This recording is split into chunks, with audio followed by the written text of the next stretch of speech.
Figures of ancient and terrible evil, BALORs rule as generals over demonic armies, yearning to seize power while destroying any creatures that oppose them.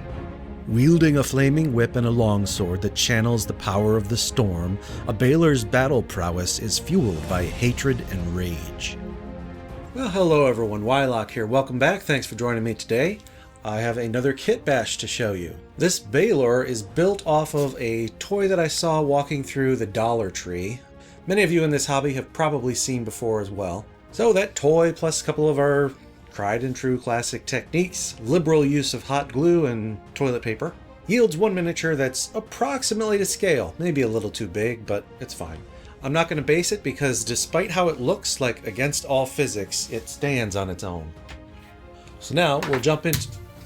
not. So let's get to it. I'll show you how I made this.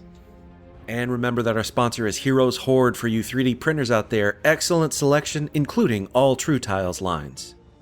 So the light bulb for this project happened as I was in the dollar store and saw this Karn figure from the Final Faction series. Here in the States, you tend to find these in the Dollar Tree. I don't know their availability in other dollar stores, but I mean, if you find a monster toy of this size that's bipedal, you could use it as a BALOR. Now all the joints are really loosey-goosey. They're going to need to be glued down. Also, the arms are kind of hunched in. I want to spread them out a little bit for a more dynamic pose. So I took a little bit of sprue or plastic or something and just jammed it up into the armpit to force it out at a better angle. Then I filled in those cracks with super glue and dumped baking soda on it. Poor man's filler. Cures instantly. And not shown on camera, but once I did all of the joints and I was done with the baking soda, I just ran this under water and then let it dry overnight. Make sure it was totally clean. Here's a coil of low gauge wire. I've had it in my collection for I don't know how long, but if you can get a hold of floral wire, the thickest kind that's available, it should work for this purpose as well. I used this wire to form armatures for the wings. Needle nose pliers were a must because this is really thick, strong stuff, so making good cinches required some tools. And with these holes that were already in the back of the toy, perfect for mounting them, so secured them in there with hot glue and blended by teasing hot glue onto them. Paper clips. These are the vinyl coated kind, but it really doesn't matter for this application. I unwound these, cinched a small loop on one end, and secured that to the point of the wing with hot glue.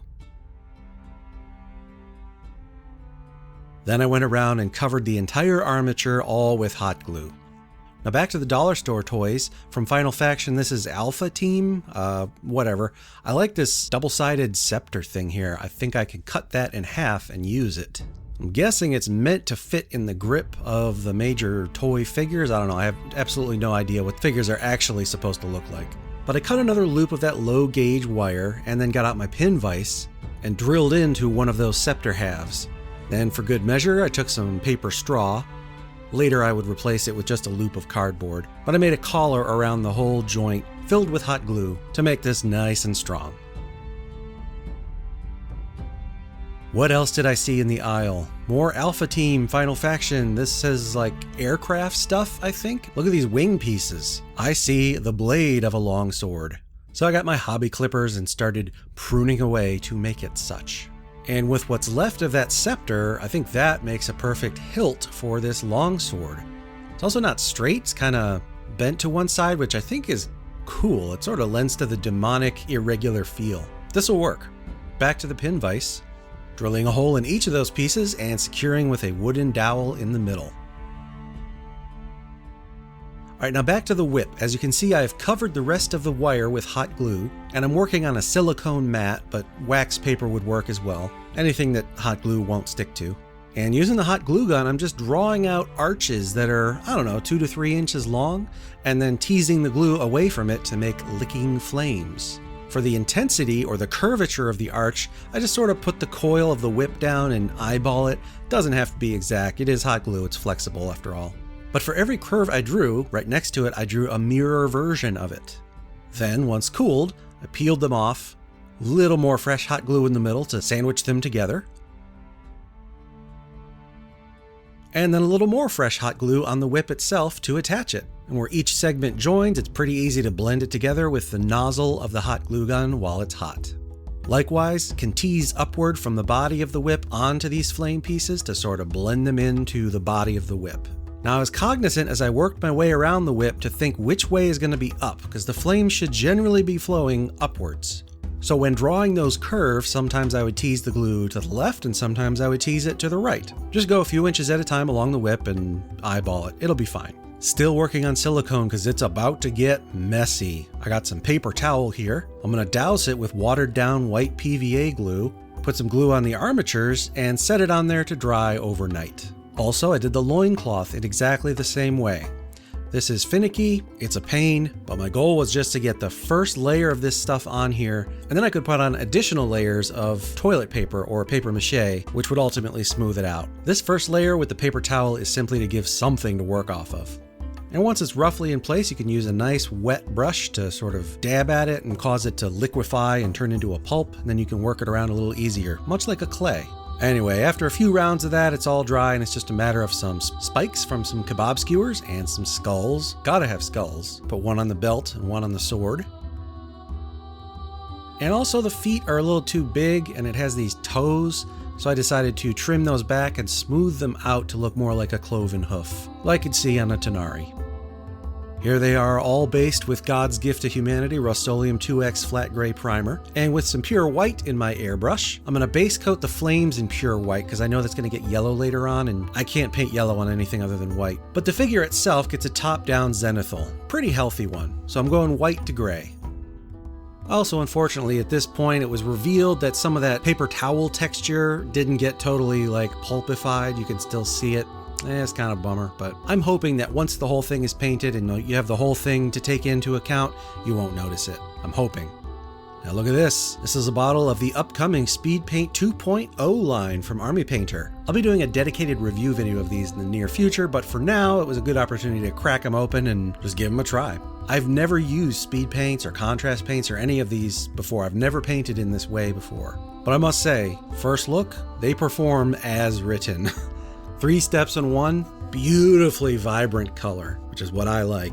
And I was a little worried about this Slaughter Red at first. It kind of leans toward magenta when it's wet, but once it dried, it became a proper demon red. Fantastic. Likewise for the wings, I'm going to make these brown. I just did a Google image search on BALOR to see what they most commonly look like. They tend to have brown leathery wings. I do wish the complete set had come with a brown in between these two. I mixed them 50-50 to come up with this color.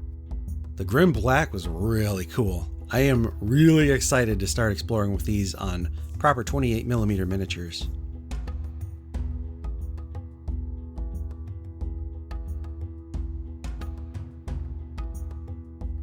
And from there, a few other details to finish up with some conventional painting. I think bronze complements demons pretty well, so base coats of that, and then strong tone. Nothing special there. Now, going to the sword, I got some masking tape here. I'm going to cover half of the blade. There is a natural crease in the plastic there, so perfect. And then with some gunmetal, metallic gunmetal in the airbrush, I'm going to hit only half the blade, going up to the hilt, like this.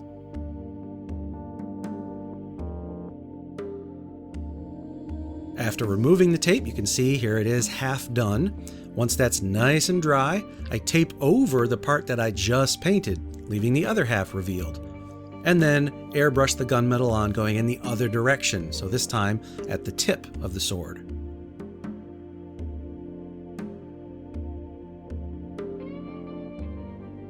And with the tape off, you can see the final result. That's kind of neat. I mean, better than just gunmetal with a wash. Something different, you know? Plus, if you're playing D&D, then the stat block does say this is a magic longsword, so I didn't want to introduce blue to the overall color palette of this model, but I think this does enough to sell that it's a magical weapon.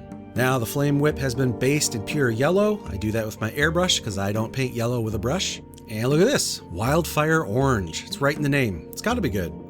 Orange, dry brushed all over the flame whip. Actually, it's not a dry brush, it's more of an overbrush. Healthy amounts, chunking it on there, but definitely not going for full coverage. Then I played with a couple reds, mixing them with that orange. Nowadays, when I do my fires, I avoid true neutral red. I go more toward an orangey red. And this dry brush is pretty aggressive, it's pretty healthy, but it's only on the top third or so of the flames. And because it's hot glue, I know it's very durable, it's flexible, so I can really tear at it with the brush and not worry about it breaking. And lastly, some pure black. And this is a dry brush. This is very, very light touch. It's easy to overdo it and ruin your result. So this is working a lot of the black paint right back off and then lightly nicking at just the tips of all the flames. Here's some fun little trivia facts for you about balors. They are immune to fire and poison, resistant to basically everything else, and they can teleport at will up to 120 feet.